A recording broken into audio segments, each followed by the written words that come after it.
Hello, Monique here. And Sophieful, I don't know how to pronounce your name. You asked a question on one of my recent videos on Rumi, barriers against love, Neville, and surrender. It's kind of like what the title of the video was. And you asked, and thank you for the compliments, by the way. I really appreciate it, and I really love that the video resonated so much with you. And I also love your question. Your question is how to fall deeply in love with myself. Paraphrased. Might have been that you said something a little bit different, but it was about falling in love with self. That was your question. How do you do that? Well, first of all, you have never not been in love with yourself, and that goes for all of us.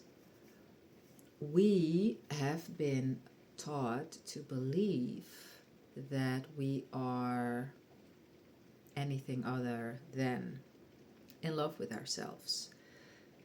The matter of the fact is, we cannot not be in love with ourselves because we are love at essence. What has happened is that we have put limiting beliefs upon that baseline and are now ditching stuff left, right, and center that is in the way of the baseline of I am love, I am loved, I am divine love, I am everything, I am perfect, I am complete, I am whole. So you cannot not be. You can only have a belief that says you are not that. So that's first of all. Then, obviously, there are some things that you can do to get back into that state naturally. So one of the things that I really love and that I have been using more and that I will use more is this understanding, this perspective that I have been training handstands for a while, and at one point I thought, you know what, this balancing, this will probably never happen. I don't give a shit anymore, never mind. And all of a sudden I could do it. After 5 months of training regularly, I was like, forget it, never mind, I don't care. I stopped it, I just stopped it. I continued with other things that I love to do. And I gave it a go a couple of weeks ago, again, just for fun. And I could do it. I could balance. I actually noticed how I could put pressure, notice what happened when I would press here and push there and release there. And I was baffled. But also I wasn't, because anything we wish and want and intend will outpicture itself. I just don't know when and how, but it will. So with regards to handstands, what I've learned is this. It is not my job to understand gravity. It is my job to practice a new orientation until that orientation becomes habitual. And it's the same with falling in love with yourself. It is an orientation, it is a perspective that you have forgotten about. It is still there. You're just getting back into acquaintance with it. You're getting back into inhabiting it and choosing it and intending it. So the question is amazing because it means that you are going to the place that is most important. Because from fully loving yourself and being in love with the beautiful person that is you, in my case, the beautiful person that is me, by going there, everything else will take care of itself. Apparently, including handstands. But I have some tips for you, and I wrote some stuff down because I would love to give you as much as I can here, so I will. What has happened and helped me, what has happened for me and helped me is that I emphasize my unique points. My uniqueness is my curls, my black skin, my voice, my hips, so the physical points, I emphasize them. There was a time that I was trying to be white, that I wanted straight hair, that I was trying to be less, that I didn't wear things that would make my skin color pop even more because I didn't want to stand out. And now I emphasize my unique points. I emphasize them because they are what makes me me. And so that is something that I want to give you. Emphasize your unique points and own them. Really own them. Be fully who you are. And when you're in love with someone, maybe you are currently, maybe you remember someone from recent. When you are in love with someone, how do you look at them? You don't look at them with like, you have, oh, that wrinkle there and that pimple there. No, you adore everything about them. You even like that huge mole that they have on their cheek. Whereas if you would see it by yourself and you're not in that self-loving state, you would have a judgment about it. That's not really falling in love with yourself, is it? That's not really self-loving. So look at yourself through the eyes of someone, and you are that someone that is in love with you. What would you say when you would see, okay, let's see, what do I have? Like, I have some spots here. What would you say to a person that you're in love with? It's so cute. I love how it brings out whatever, your cheekbones. You're so lovely. You're so cute. Oh, I love you so much. That's what you would say to the person that you're in love with. So say these things to yourself. And it might be a bit awkward at first, right? Who gives a shit? Like, who gives? You don't have to do it in public. Do it in private. Because it's also you with you. You are having a private, loving relationship with yourself. Have it, own it, enjoy it. Yeah, so gazing at yourself as you would gaze at someone that you are really in love with. How would you look at them? Not judgmental. You would really be super soft and sweet and all gooey eyed, and you get that fuzzy feeling in your belly, and be that with you. And I don't care if it takes you a couple of hours to get into that state. I don't. Turn off your phone, cancel appointments, do this for you, because you are the person that's going to live with you forever, also in non-physical form, right? So go there, take that time. Speak to yourself as if you are speaking to your lover or your child or your dog or your cat, a being that you adore. Speak to yourself in the same way. Have patience with yourself in exactly the same way as you have patience with your child, your lover, your pet. Because most of the time we can be pretty harsh on ourselves. And why? Like, we don't deserve that at all. So treat yourself in a very kind and patient way.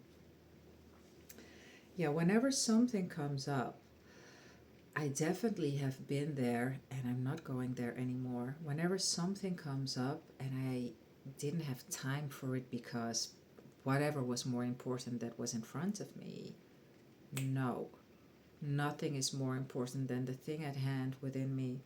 So I'm fully present with myself. I'm fully present. I am the most important person in my life. no matter the consequences with other people in my life, because I am the first, always. So I'm present with me. I hold myself through fear, through pain, through limiting thoughts. I am there with me. So that's another thing. Be super present with you. Just you and you. Close your eyes and be with the feeling, the sensation, the whatever comes up. Be with it fully present there until it subsides. And as I said, cancel plans if you have to. Yes, there might be consequences. I don't care. And you shouldn't care either. Well, you should do whatever you want to. But don't care about that. What is most important is you and your life. And that's how you fall in love with yourself as well. Groom yourself, treat yourself well, and know the difference between treating yourself from love or treating yourself from self-abandonment, because you have treating yourself from self-possession, which is taking really good care of this body, eating the right things, which isn't always super healthy, but it's definitely not continuously sugar and crap, because your body doesn't like it. And I know, because I am super in tune with my physical vessel, the body doesn't like sugar. It doesn't. It feels awful. When you are sensitive enough, then you notice when you eat crap, you will have shitty thoughts and your body responds to those shitty thoughts, or you get a belly ache, or you just feel uncomfortable. The body doesn't like to eat shit food. It doesn't. Sometimes, yes, but definitely not daily, and definitely not as a treat because you feel shit. When you don't feel well, you don't want to eat. You want silence. You want kindness. You want nice words. You want to touch your face. You want to hold yourself. That's what you need. You don't need food. Like when your kid or your pet or your lover is super upset, do you get them a piece of banana bread and extra chocolate and peanut butter and you say, here you go, I'm gonna go do whatever, I'm gonna go out with my... No, you're there with them and you hold them through whatever it is that they're going through. You might make a cup of tea or a cup of ceremonial cacao without shit tons of sugar. You would nourish them with love and attention and presence, not with food. Okay, I thought I heard someone at the door. There was someone at the door, I think. What else? Oh yeah. If there is someone in your life that is on a pedestal, take them off, because that's in the way of you falling in love with you. No pedestals but yourself on the pedestal. And you don't have to be on a pedestal and someone else is down here. No, just you are on the pedestal for you. Nobody else is allowed on any pedestal in your life but you. And one more thing, I think I showed it already before, is actually, I would do this often on purpose, even when you're driving, and who cares who can see you. Put a hand on your face, like you're holding your lover's face. Like, put a hand on your skin and touch yourself, like you love yourself, because you do. When you are in love with someone, you want to touch them all the time. You want to feel their skin. You want to show them appreciation by touch. So do that for yourself. And I would also say, make love to yourself, like literally. Because when you are in love with someone, you want to be close to them, don't you? And we have all these things and ideas that have been brought into our lives by religion, which is all man made. It has nothing to do with a deity, it's all man made. These are all concepts made up by some prick or cunt. Not excuse my French. Can't believe I just said that. Oh my God. Yeah, I said it. Someone made it up. So it's someone's idea. It has nothing to do what being divine is. Being divine is being superhuman and enjoying this fleshly life. And so when you want to fall deeply in love with yourself, you accept yourself completely, warts and all, and not only accept, you appreciate it. You are happy with it, of it. You are so fully enjoying yourself, and it doesn't matter what anyone else says, and if they call it narcissistic or whatever judgment people have for someone that is self-possessed. Fuck it. Do not give a rat's ass about any of that, because the people that belong in your life, they get it. And the people that judge you, they don't belong in your life. And also, everyone is you pushed out. So when people do judge you, it just means there's some stuff, some old gunk coming up, which is showing in the mirror of the 3D. And you don't have to take it seriously at all, because it has nothing to do with what is real. You might see it, but it doesn't mean that it will stay forever. It's just an echo that's passing. So I trust that this was helpful, and let me know how you go. I would love to know if you're going to incorporate any of the things that I have just given you. I wish you a beautiful rest of the day. Anyone who's watching this who also has a question, drop your question in the comments, send me an email. The email is in the description. If you want to work with me, how to do so is also found in the description. And remember, a fit mind creates a beautiful body and an epic life. And that's it. Peace.